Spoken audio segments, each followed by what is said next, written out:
Chris. I am the Chief Operating Officer of Core Commerce, and I'll be doing these webinars every week. If this is your first webinar joining us, welcome.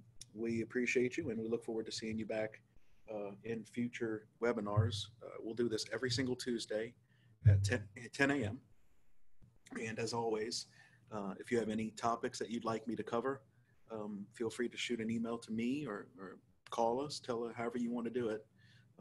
We love hearing the ideas of what you guys want to know more about. The core commerce platform itself, e-commerce in general, anything like that we can do. So today's topic is shipping options, what exists and what is the right option for me. So what I'll be doing is just discussing what shipping is in core commerce, what options you can pick, and at the end we'll just kind of talk about the pros and cons of doing it one way or the other, and we'll go from there. So I'll dive right in, and we'll start by asking the question, what shipping options exist? So in core commerce, you can work with all the major shipping carriers for real-time rate quotes. So UPS, FedEx, Postal Service. We also support DHL, and there are some international options as well, like Canada Post, Australia Post, and Jamef, which is a Brazilian shipping platform that we integrated for a few of our customers who are in Brazil. Going through all those will allow the shopping cart to communicate directly. Let's take FedEx, for example. This will allow the shopping cart to connect directly to FedEx's API, send it all the details about the shipment, where it's coming from, where it's going. FedEx's API does all the calculations using their rate tools and sends us back a rate saying FedEx Ground is $10, FedEx Second Day Air is $12, and FedEx Overnight is $50, whatever options you pick. And then that's what the customer will be able to select from when they choose their shipping during the checkout process. In addition to normal real-time shipping options, there are also freight options, so we support UPS and FedEx for freight as well, plus ABF and others. And the freight options will allow you to define what the freight classes are, which is important in freight shipping. So you'll be able to go into each product and tell it which freight class it falls within. But then after that, it really works the same way. It just communicates with the FedEx API or UPS API or ABF API in this case, gives it all the details it needs to get a freight quote. It responds to us and says, here's what the quote is. And we show that in the drop down to the customer, and the customer then picks it, and that becomes part of the price that they're paying for the purchase. Outside of the real-time API methods, there are what I always refer to as offline methods to ship. And these are simply just ways to calculate shipping manually using your own calculation. So for example, as you can see on the screen, there's order subtotal, there's order weight, order quantity. There's a few different options here.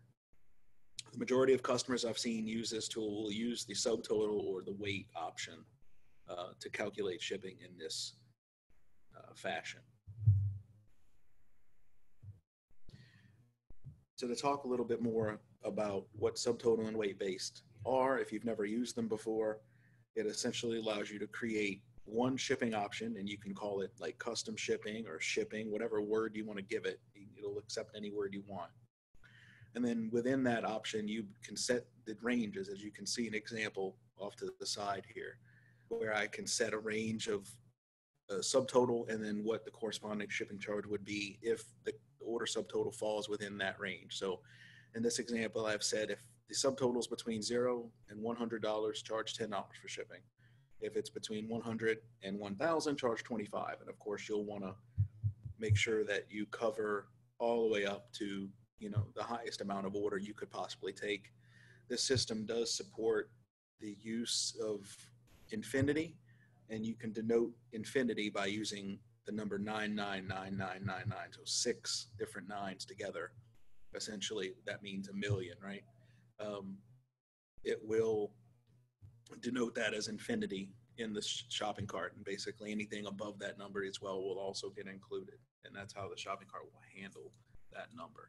But so you can set these different ranges, and weight-based works the same way, But the one difference, as you may have guessed, is it uses the total weight of the order versus the total subtotal of the order. And when it says subtotal, it is talking about the subtotal. So that's the subtotal before any discounts have happened, before any shipping or tax has been added to the order. It's the original order subtotals is what it looks at. And then whatever range that order is going to fall within, that's the amount that will show up in the drop down to the customer. There are other offline methods outside of subtotal based, weight based, quantity based, that just do essentially, they won't charge an actual shipping rate during the order process itself. And so those two are called pickup and account number. Pickup will simply charge $0 shipping and assume the customer will come and pick the order up in person. Account number will allow the customer to enter a shipping account number so that they can be billed directly for shipping outside of the transaction they're going to place on your site. So I've seen a few customers that have that need, and they'd rather just, but a lot of times, I guess, if you're not always sure what the shipping is going to be on an order, if it's very, very kind of volatile, and the same order could be shipped 10 different times to the same person and the shipping be 10 different prices every time it happens. Sometimes you'll want to be able to just let them put their account number in so that you can bill them for the shipping separately, because you have no way to give them an accurate estimate ahead of time. It's rare, but people do have that need.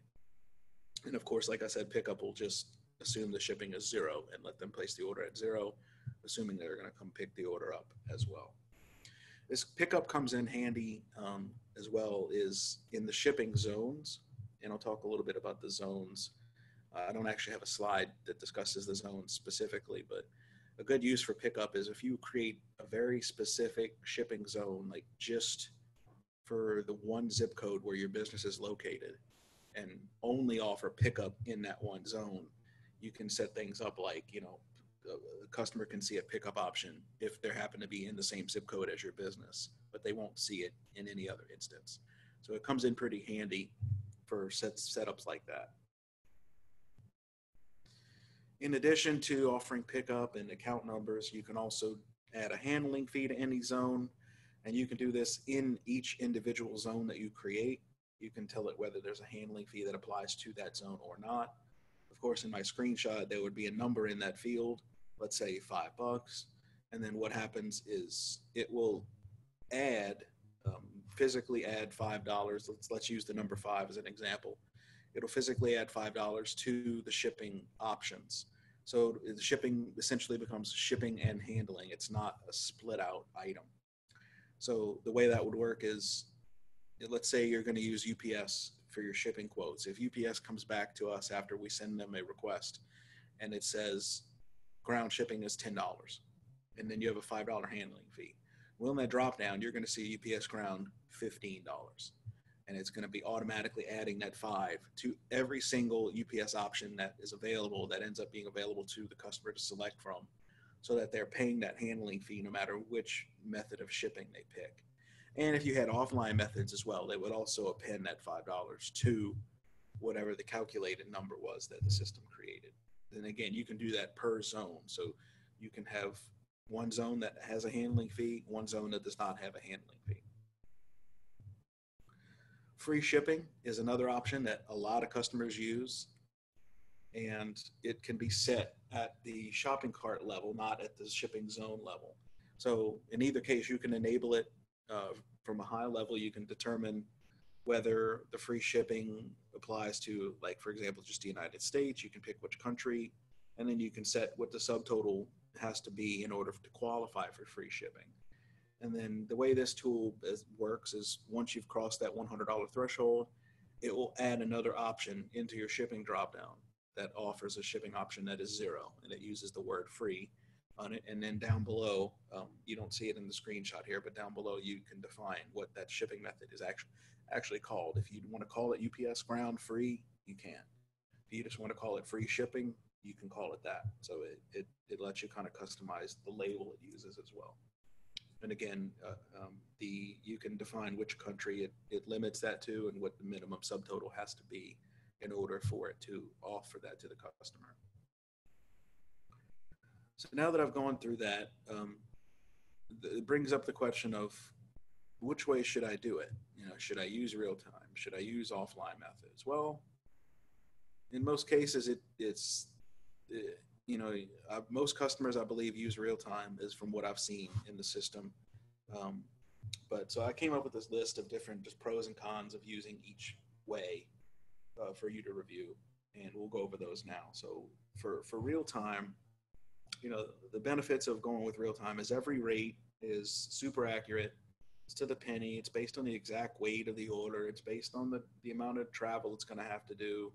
It's the exact number that FedEx or UPS is going to actually charge you to do it.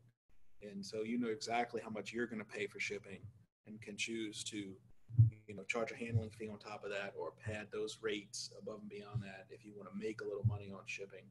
The good news is you'll know exactly how much it's going to cost you and that you're charging the customer the exact fee that you're going to pay to ship it. As I mentioned, it ensures each rate it will be at or above what it will cost you to ship, so you don't lose any money on shipping. The discounts that you may get from a UPS or a FedEx account can be factored in and included. So, if you've got negotiated rates with UPS, the APIs can have those factored in, and you can be all passing those discounted rates on to your customers as well. And as I mentioned earlier, you can either pad the rates or not, or add a handling fee to make a little money on shipping if you feel like it's warranted or you can afford to do that. For offline, shipping obviously is going to always be estimated or flat based on a general idea of what shipping averages out to, because you're just creating the numbers yourself based on your own research about what shipping could cost. So the benefit of allowing for flat rate shipping, let's say, anything $100 or less is always $8 shipping, for example. The benefit of doing that is it might lead to more sales because a customer knows, hey, I can order all the way up to $100 worth of stuff and it's still only going to cost me $8. It's not going to be some variable number that's going to go up and down based on what items I'm putting in my cart, right? It's only going to change if I happen to go over 100, for example. So, it may prompt somebody who was going to order 3 of something to buy 5 of something because the shipping's not going to change. So that's one benefit to it. The drawback to it is that because it's a flat rate, it also means in addition to it not necessarily going up as people creep up in orders value, it won't necessarily get cheaper either, right? So there'll be some instances where, the customer puts an order in and it actually costs you $10 to ship it, but you only charged $8. And then the very next order comes in, it only costs $6 to ship the order, but you charge them $8, right? So you might even out on shipping, or you may make a little or lose a little money on shipping. It's hard to say. It just, you won't know that for a fact. You'll just have a general idea and then keep adjusting your flat rates accordingly based on what it's actually costing you to ship. But so, that's one thing about the flat rate that real time really doesn't give you the benefit of, is it could create that sense of, hey, let me just buy 3 of these instead of 2 of these, since it won't cost me any more to ship it. And, it probably made you more money off the margin of buying a third item than it would have cost to add another $1.50 to the shipping cost, which may have deterred them from wanting to add the third item in the first place. So there's a lot of, psychology to it as well, but that's, I did some research online and just going through and talking to customers, and that's kind of the consensus I've always come to, is you're hoping that you can sell a little more by offering flat rate, or obviously, that's the big reason why somebody like Amazon does Amazon Prime and offers free 2-day shipping, right? It's all psychology. So with that said, that ends my presentation for today. If there's any questions, I'm going to stop sharing my screen for just a moment so I can go look at some questions here. Actually, I might be able to do it without having to do that. And let me do that. And any questions that anyone has, feel free to put them in the chat or in the Q&A, and I'll be happy to answer them now.